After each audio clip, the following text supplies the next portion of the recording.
Salam Kamir, kekaguman ilahi mengarah pada iman dan rahmat. Saudara-saudari yang terkasih, saya punya ikan koi.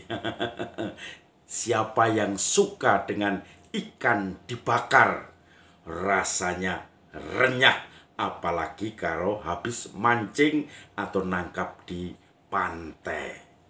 Saudara-saudari yang terkasih, Injil hari ini hari Jumat agak terlambat karena saya baru pulang sampai rumah langsung membuat renungan Kamir hari ini.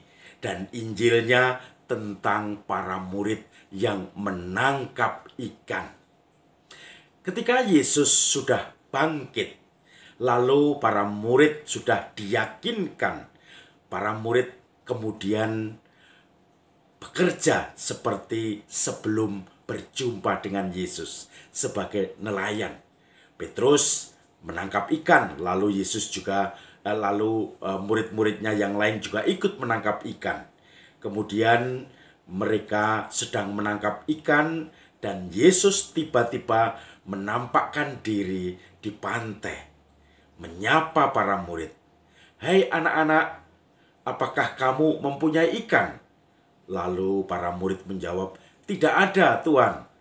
Kami merasa ini bukan musim ikan." Lalu Yesus mengatakan, "Tebarkanlah jalannya di sebelah kanan agak dalam."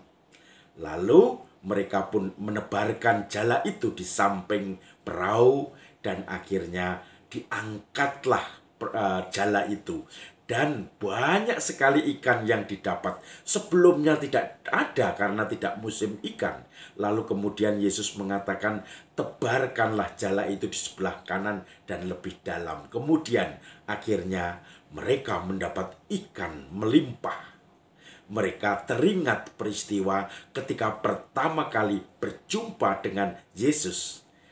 Petrus, Yakobus, Yohanes, Andreas pertama kali adalah mendapatkan ikan yang banyak sekali, dan Petrus mengatakan, "Guru, pergilah dari kami ini orang berdosa." Tapi Yesus mengatakan, "Kamu akan menjadi penjala manusia." Dan ini menjadi kenangan para murid. Para murid yakin itu Yesus. Para murid diteguhkan kembali dalam suasana suntuk. Bayangkan, seorang nelayan kalau sudah seharian tidak mendapat ikan, apa yang bisa dibanggakan? Apa yang bisa dipakai untuk makan? Maka mereka juga suntuk dalam kesibukan kerja sehari-hari sebagai nelayan. Mereka kemudian tiba-tiba teringat akan Yesus yang hadir. Diingatkan akan peristiwa mukjizat ketika pertama kali berjumpa dengan Yesus. Lalu mereka mengatakan, "Itu Tuhan." Dan tidak ada lagi yang bertanya, "Siapa engkau?" Lalu Yesus pun menyiapkan arang, kemudian membakar ikan ini, mengajak mereka sarapan dengan ikan-ikan yang baru ditangkap itu. Ikan bakar, mantap.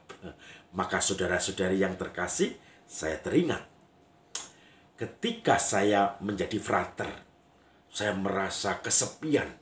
Saya merasa seakan-akan perjuangan saya dalam pendidikan formasio, pendidikan calon romo sebagai frater tidak berkembang. Saya merasa kekeringan. Saya merasa kadang kok saya tidak menikmati ini. Saya ingin mundur saja. Dan waktu itu saya sampai retret khusus. Dan setelah dalam retret itu saya banyak mendapatkan kartu yang menemani saya di dalam doa-doa retret. Apakah saya mau pulang atau lanjut dalam pendidikan itu. Lalu ada satu teks yang sampai sekarang saya ingat. Yang kalau saya sedang putus asa, selalu saya ingat itu. Teksnya adalah dari Ibu Teresia. "Tuhan Allah tidak menuntutmu, tidak memintamu untuk mengejar kesuksesan, tetapi untuk setia kepadanya." Itu yang kemudian menggerakkan saya, menyemangati saya lagi. Seperti para murid pertama kali dulu berjumpa dengan Yesus dan kemudian mendapatkan ikan sebanyak-banyak sekali. Walaupun dalam musim paceklik tidak ada ikan. Dan sekarang kembali lagi ketika mereka juga mengalami paceklik. Yesus hadir memberikan ikan itu, mengingatkan peristiwa-peristiwa bersama dengan Tuhan.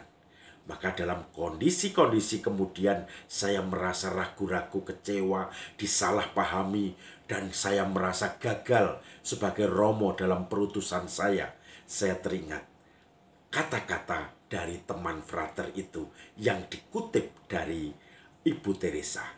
Tuhan tidak menuntut kamu untuk mengejar kesuksesan, tetapi Dia meminta kamu untuk setia kepadanya.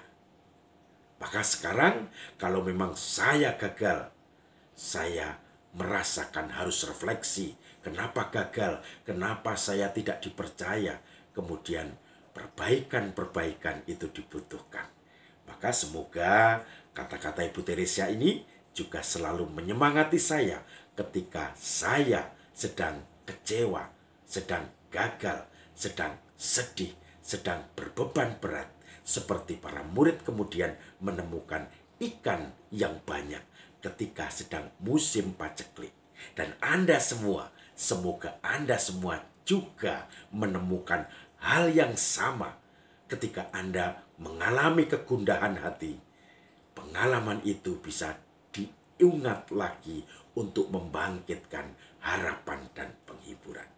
Salam Kamir, kekaguman ilahi mengarah pada iman dan rahmat. Ikan.